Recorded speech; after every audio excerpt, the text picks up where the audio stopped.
Everybody, welcome back to the channel. It's time to listen to Mom. Today we're going to discuss which one is scarier, running zombies or walking zombies. My name is Daz, and I'm going to be covering, I think running zombies are scarier. Fire, what do you think? I'm always a huge fan of the idea that the shambling zombies are going to be far more terrifying and far more lethal. I disagree with that. I think that when the film 28 Days Later reinvigorated running zombies and set this big trend, I think that everything that follows suit from Left 4 Dead to Dawn of the Dead really solidified just how scary running zombies are and the pressure that they put. That is more about the infected or the zombie, because 28 Days Later calls it infected, you know? Right. That's because almost every zombie movie falls under the premise that no one knows what a zombie is until the infection starts, because otherwise that they can't. Let's be honest. All of us know who a zombie is now. If we saw a zombie, the infection's not happening. It's not spreading unless it's something that's like airborne. So we have to then assume that they don't know what zombies are. In our world, we're taking them all out. So now we have to question which one is going to be really more detrimental to humanity if we didn't know which they were. And I have to say it's going to be the slow, shambling ones. Anybody who sees that crazy rabid thing running at them is immediately going to be looking at that sense of danger. And I feel like that is going to be the first thing that shuts them down, is that they automatically look like they're a threat. And so the shambling zombies, a lot of people think that they're sick or they're dying people or that they need help. And I think that that's going to be falling in a lot more into the early entrapment idea, where it's going to get a lot more of the spread rather than just the people just running straight at you, growling and grunting. Yeah, but the thing is that infection's all about speed, right? And if we think fast running zombies, like if they're walking, then they're less likely to be spread wide, right? Because maybe they're aware, we can be aware of the situation. We know what a zombie could be. So there's that, yeah, there's that gamble that, oh, you're sick, let me take a look, and then you get attacked, right? But at the end of the day, it's all about speed. Well, the biggest thing that scares everybody when it comes to any epidemic, pandemic, is speed in which it transmits, right? Maybe not necessarily the lethality, but at how fast it is. The faster it is, the scarier and harder it is to contain. So it would be harder to contain a outbreak that happened to have a lot of speed behind it, right? Well, again, that's where I find that the speed itself works against itself. Because, again, when you start dealing with these hyper rabid, very obviously aggressive, violent creatures, people are going to get wind of it a lot faster. People are going to work to break these things down a lot faster. Whereas the slow, shambling, potentially sick, maybe okay, whatever, those are the ones that people find innocuous a lot longer. People are like, oh, we can help them. No one looks at rabid things and thinks, oh, we can help them. But when the people are first turned into zombies and they're like the slow, just shambling ones, they're like, oh man, these guys are sick. Those are the ones that people like put in their bedroom and they're like, I'll get them some Tylenol. But whenever they're like, trying to actively just sprint down like a hill and try to rip people's faces off, those things get put down instantly. It don't matter what they are. I think that Well, the speed itself is going to be its own downfall.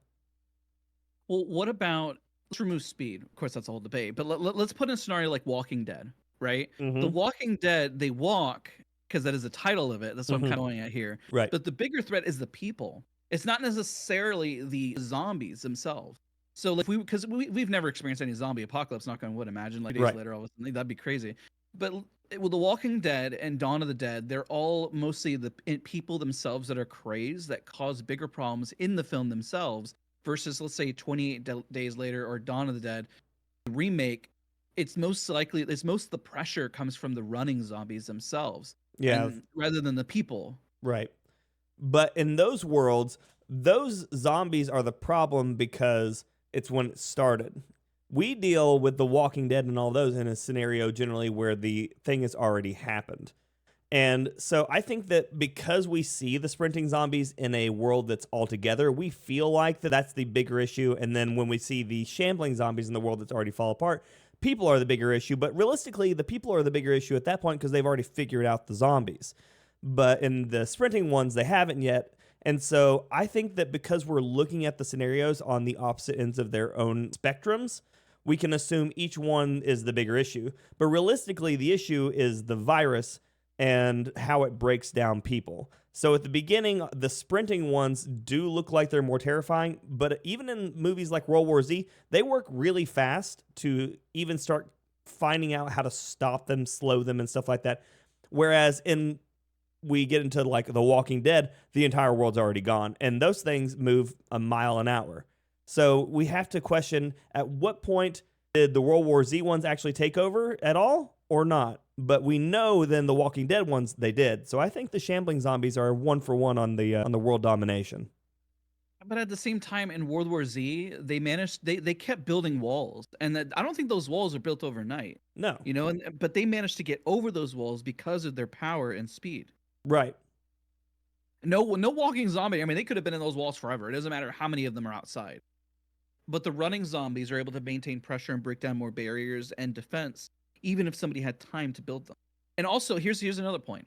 Another point: when you have time to think about your threat, it gives you time to either not be afraid, or maybe it does build up fear. I'll even play devil's advocate here and say seeing it makes you more afraid. But I'm going to argue still for running zombies that not having an opportunity to think is one of the scariest things that could happen. You know, if you're put in that scenario, you are put with like no time on the clock. You have to just react with your gut instinct, and your gut instinct is going to show you what type of person you truly are at the end of the day. Yeah, but again, I still don't think that that people are gonna be as easily taken out by the sprinting ones, because I don't feel like that they're gonna be so easy to amass a group. In World War Z, they do, because again, we're dealing with the whole idea that they don't know what zombies are, and it's just all of a sudden there's all these things. But I still feel like the shambling zombies are going to be able to go under the radar for so much longer and be so much more infectious. Now, here's the thing. Now, if we were to put them versus not even people versus each other, then there would be no debate that the running zombies are better. They're going to be able to sprint at the walking zombies and just run them over. Yeah, but at the same time, if you look at them, because they are zombies, that means they're non-regenerative, right? Yeah, once they're dead afterwards, and they can't get their pieces back. But all that sprinting and running is going to tear down their muscle structure, meaning the zombies that are the sprinting ones are going to eventually enough like necroticize and fall apart far faster than our shambling zombies are. Listen, you kind of got me with that one. This, I mean, we said which one's scarier, right? I mean, that's the whole premise. Which one is scarier, more dangerous? Well, the scarier Right? is the one that's going to be around the longest. I mean, listen, you kind of backed me into a corner with that one, but I still am not backing down. Okay, I think running zombies are scarier. All right, they just are. I have more nightmares. I have different nightmares. Okay, whenever 28 Days Later and Dawn of the Dead remake were out, I had more nightmares about those films than the walking zombies. Like, for example, Resident Evil, they kind of shamble and kind of walk around. Like my nightmares are different with those type of zombies than they are with the running one. And then the running one just adds more of just the shock factor. It's like, I guess you could kind of compare a slow burn horror movie versus a fast paced one. And I think the fast paced one in this scenario, it would always be scarier. I have to die on this hill. You made some solid points. I'm dying on the hill. Well, if you die on the hill, remember you might turn into a zombie. Well, that's also true. All right, guys. So we've done a pretty in-depth debate.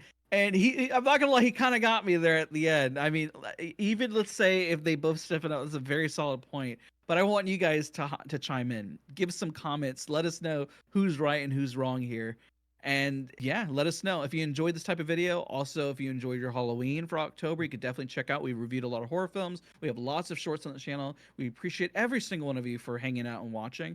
Don't forget to leave a like, comment, subscribe, and we'll see you all in the next one. Bye, everybody.